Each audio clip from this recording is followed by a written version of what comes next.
Hey everybody, it's Sauce, and I'm honestly thinking I should maybe change this channel name because nobody really calls me Elise anymore. But anyway, today I want to talk about 10 things I learned while walking across the country, specifically on the CDT. Future potential CDT thru hikers, I hope you find these helpful. If you're interested in more Continental Divide Trail content, be sure to check out the rest of my channel and don't forget to subscribe. One thing I learned really early on the CDT was not to underestimate the New Mexico heat. Even in April, the boot heel was delivering some toasty temperatures. There's really not much shade at all. It's true like low desert territory for the first section of the CDT. And you better be prepared for some searing afternoons. My sun umbrella was an absolute lifesaver, and I definitely should have taken more siestas and taken advantage of more night hiking. Although it was kind of hard to find shade sometimes, even when I planned a siesta, I ended up taking until like 2 or 3 p.m. for me to even get to a place with shade. The second thing I learned is that finding hiking pants I actually like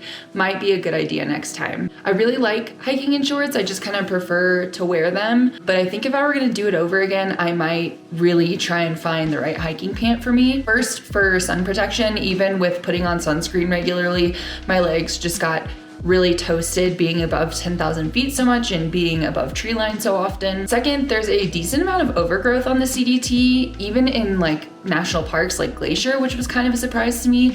And so it would have been nice to have a buffer between all of those plants and my legs. I definitely left the CDT with quite a few new scars. The third thing I learned is that monsoon season definitely isn't just a Colorado thing. I think that could have come from living here for the last few years, or just the fact that it gets talked about in Colorado a lot because there's so much time and so much more danger of being above tree line a lot.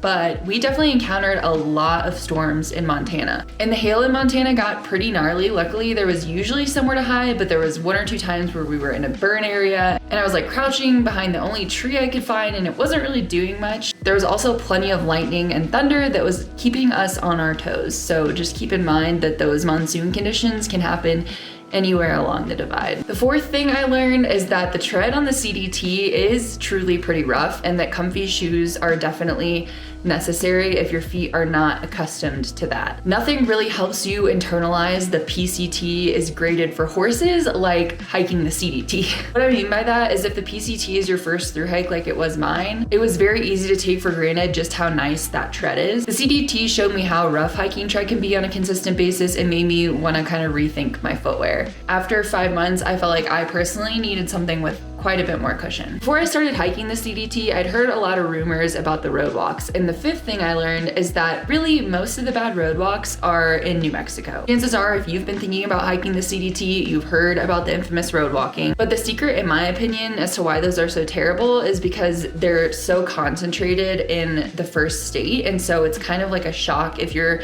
expecting to go on like a thru hike and be out in nature.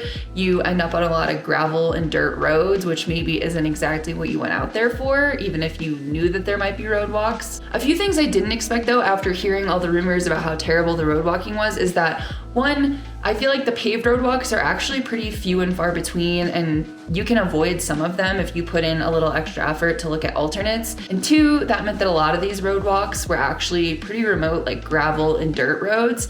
And even though that is definitely harder on the body than trail, it wasn't like you were sharing trail with cars constantly. So it wasn't quite as bad as I feel like it was hyped up to be for me. Another thing that I didn't expect about the road walking is that by the time we got to like Idaho and Montana, we were actually kind of looking forward to road walks because it meant a little bit of a break from the sometimes hard to follow or rough tread trail. A road walk meant you could bust out a lot of miles in an afternoon if that's what you were looking forward to. Another big scary rumor about the CDT is how bad the water is, and I will admit there are some very questionable sources, but I think that the cow water honestly isn't as bad as it's made out to be, and that's the sixth thing that I learned while hiking the CDT. If you've been doing research, you've probably seen photos of like disgusting algae-filled tanks that people are collecting from, but honestly, those algae-filled tanks are really not as bad as they look.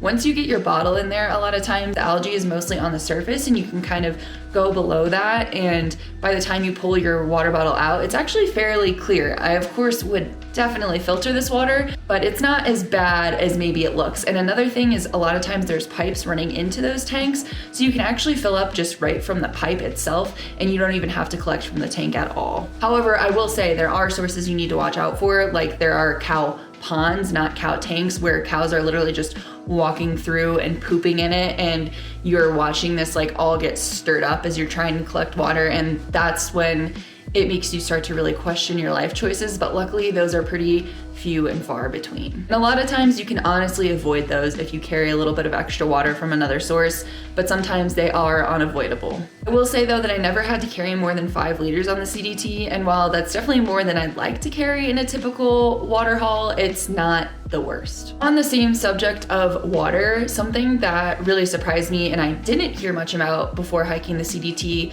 was how randomly dry Idaho ended up being. You'll likely find that a lot of the CDT is drier than you would expect, even in places like Colorado, because you are up on the divide, so like all of the water is flowing away and down into the valleys. And so you have to be kind of conscious of, if you're gonna be atop the divide for a long stretch of hiking, you likely might not encounter any water sources. But Idaho, I think, brought that to a whole nother level, and I think the problem was that we just weren't expecting it. There were just some really long water carries that snuck up on us after being in the relatively wet states of Colorado in Wyoming. I remember some southbounders let us know when we were in Yellowstone that we were coming up on like a 36-mile carry that we had no idea was even a thing. The 8th thing I learned on the CDT is very CDT specific, and that is to always know your alternates and don't be afraid to take them. It's truly a DIY kind of trail, which for me was a lot of the fun. Knowing all of the alternates available to you can really, I think, enrich your through hiking experience of the Continental Divide Trail. There's also nothing like taking an impromptu shortcut in the middle of a really hard day, and the CDT offers you plenty of opportunities for that kind of thing. The 9th thing that I learned, I think, can be applied to really any trail, and it's something I tried to do on the PCT but kind of fell short, and that is that journaling every day is hard, but it is invaluable. The CDT was the first time that I actually stuck to a daily journal, and I am so glad that I did. Even if I was too tired to write like a proper journal entry, I would still jot down a few bullets to at least jog my memory later on when I had more time and more energy to write a little bit more about the day, and that made a world of difference for remembering things that I otherwise might have forgotten. It kept me grounded throughout the trail, and I'm so glad that I have those entries now, and they're a huge reason I was able to make my CDT series here on YouTube was from those journal entries. The 10th thing that I learned on the CDT, which was really beneficial to me personally, was proving to myself that I can do really hard stuff. Going into the CDT, one of the things that was important to me was to prove to myself that I really could do a through hike of that caliber, and I believe I came away successful and more confident in my backcountry abilities. If you're looking for a challenge, you want to test the limit of your abilities, you want physical and mental endurance, I think the CDT is a great way to test all of those things. And that's it. It's certainly not all of the things that I learned on the CDT, but I think it encompasses some of the highlights. If you'd like to share any of your own learnings that you've had either while backpacking on the CDT or just backpacking in general, I'd love to hear them in the comments, and please feel free to leave any questions that you might have for me as well. And thank you so much for watching. Bye.